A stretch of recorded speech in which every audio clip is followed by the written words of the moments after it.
आज हम बात करने वाले हैं भगवान शंकर के दो नहीं छह पुत्र थे। भगवान शिव भोलेनाथ हमेशा अपने भक्तों पर कृपा बनाए रखते हैं।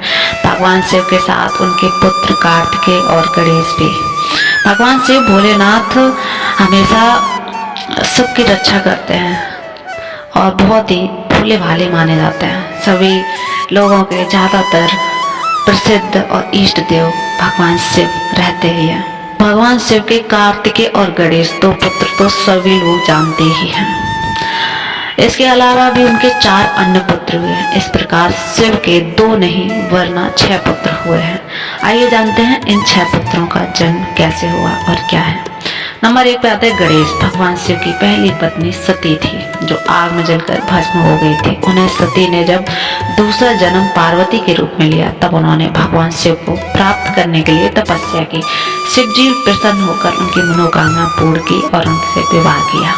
उनके पुराणों में गणेश जी की उत्पत्ति विरोधाभासी कथाएं मिलती हैं। भाद्रपद शुक्ल चतुर्थी को मध्याह्न के समय गणेश जी का जन्म हुआ।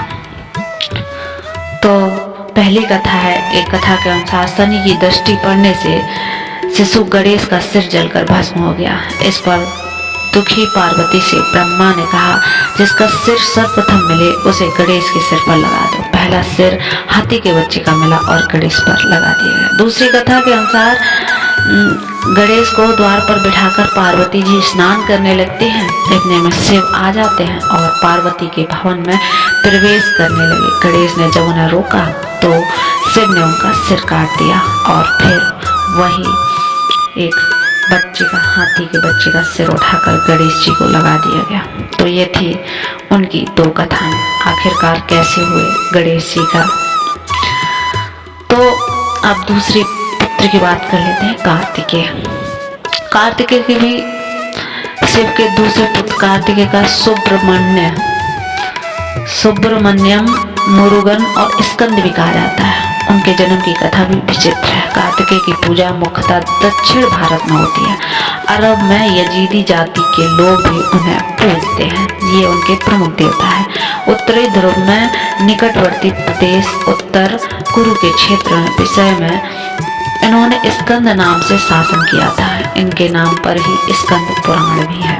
पहली कथा, जब पिता दक्ष के यज्ञ में भगवान शिव की पत्नी सती, तो शिव का तीसरा पुत्र था सुकेश, जिसका नाम था सुकेश। राक्षसों का प्रतिनिधित्व दोनों लोगों को सौंपा गया था, हेती और प्रहेती। ये दोनों भाई थे। ये दोनों भी दैत्यों के प्रतिनिधि मधु और कैटक के समान ही बलशाली और पराक्रमी थे। प्रेहित धर्मात्मा था और हेती को राजपाट और राजनीति में ज्यादा रुचि थी।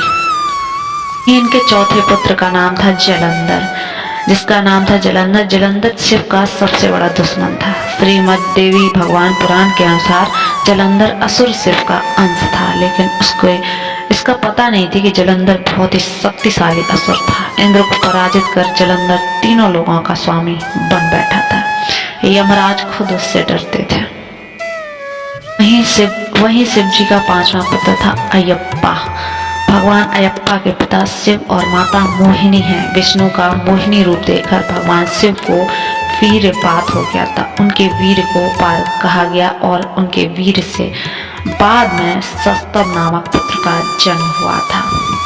दक्षिण भारत में अयप्पा कहा गया है उनको, और शिव का विष्णु से उत्पन्न होने के कारण उनको हरिहर पुत्र का भी कहा जाता है। अब हम बात करते हैं सबसे लास्ट और 6वें पुत्र की, जिसका नाम था भूमा। एक समय पर जब कैलाश पर्वत पर भगवान शिव समाधि में ध्यान लगाए बैठे थे, उस समय उनके ललाट में 3 पसीने की बूंदें पृथ्वी पर गिरी। इन बूंदों से पृथ्वी ने एक सुंदर और प्यारे बालक को जन्म दिया, जिसके 4 भुजाएं थी और वह रक्त वर्ण का था। इस पुत्र को पृथ्वी ने पालन पोषण करना शुरू किया। तभी भूमि का पुत्र होने के कारण यह भौम कहलाया।